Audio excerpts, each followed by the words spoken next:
having that discussion with Carney in the Oval Office. Caitlin. Thanks, Caroline. I have two questions. Sure. On the layoff of federal workers, potentially, the president said yesterday that Democrats will be to blame if federal workers lose their jobs. Historically, though, in past shutdowns, workers have been furloughed, but they have not been laid off en masse. So wouldn't that be the president's call to lay people off? As I've said repeatedly, Caitlin, this conversation about layoffs would not be happening right now if the Democrats did not vote to shut the government down. And as I also said last briefing as well, we are $37 trillion in debt, and the government is not receiving any cash. So someone has to look at the balance sheet and be good stewards of the American taxpayer dollar. And layoffs are an unfortunate consequence of that. Term, for example. Well, as I'm telling you now, this administration is focusing on checking the balance sheet and ensuring we're doing the right thing by the American taxpayer.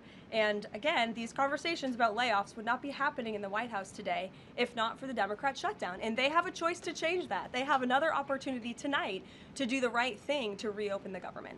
Joey. Judge over the weekend. Sorry, my second question. A federal judge over the weekend that the president had appointed to the bench in his first term in office basically argued that he could not deploy other states' National Guards to Portland. Basically said that it was untethered, his argument, to what is actually happening on the ground.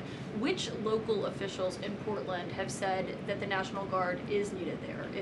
With all due respect to that judge, I think her opinion is untethered in reality and in the law. The president is using his authority as Commander-in-Chief, U.S. Code 12406, which clearly states that the president has the right to call up the National Guard in cases where he deems it's appropriate.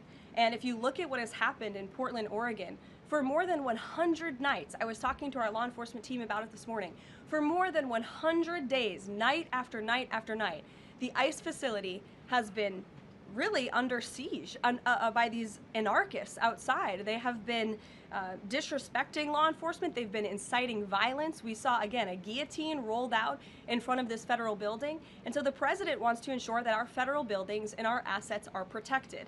And that's exactly what he's trying to do. And ultimately, in the case in Los Angeles, that judge ruled in the Ninth Circuit, that panel of judges ruled that those troops could remain and that the president was well within his authority to do so. So we are appealing that decision. As you know, we expect a hearing on it pretty quickly, and we're very confident in the president's legal authority to do this, and we're very confident we will win on the merits of the law. But no local officials that you can point to that have said we need the National Guard? Because I spoke to the police chief of Portland last week. He said that the president's claims just don't match up with what's happening on the ground. I would encourage you as a reporter to go on the ground and to take a look at it for yourself, because there's been many members of the press, not press in this room, but independent journalists, some of whom we'll be inviting to the White House very soon to share their stories, because they have been in the middle of these riots and they have witnessed the anarchy that is taking place night after night. It's on video. You should play it on your show. You have a great opportunity on prime time on CNN to show your audience. Yeah, but you're probably talking to partisan Democrat officials who are opposed to everything this president does.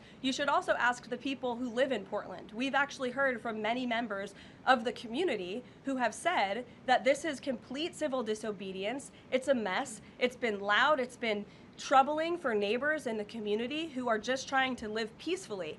And these people are not there to peacefully protest. They are there to cause mayhem and havoc. Yeah, Caroline. Stephen, go ahead. Thank you, Caroline. Two questions. First, do you have a reaction to reports that thousands of Cuban troops